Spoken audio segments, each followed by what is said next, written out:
I binge watched the series A Knight of the Seven Kingdoms, which is the spin off of Game of Thrones. It's set between the events of Game of Thrones and House of the Dragon, which is a gap of 250 years.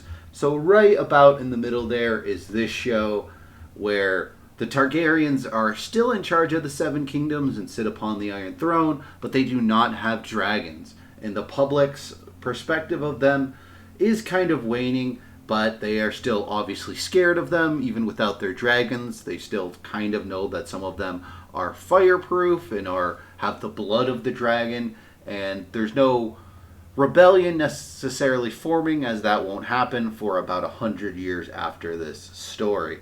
So this series follows this guy, Sir Duncan, as he seeks to become a knight. He has sired for a knight previously. He's trying to become a knight, enter this tournament to try to get a little bit of money. He doesn't necessarily need to win the tournament, but he needs to at least do kind of at a mid-level, and of course not die in this knight tournament that has jousting and such.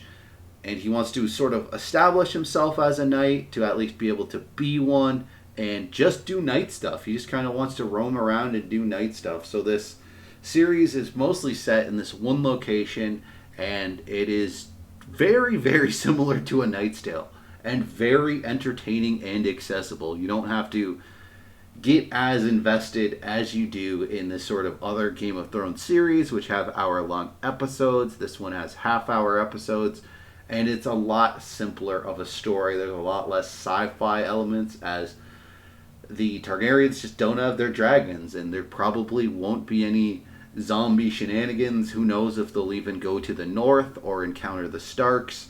So it's a very straightforward story, and it's very entertaining, very bloody, and yes, just like the other Game of Thrones series, someone does in fact hang Dong, which is very important. You can't have a Game of Thrones series without someone hanging Dong, and someone hangs Dong.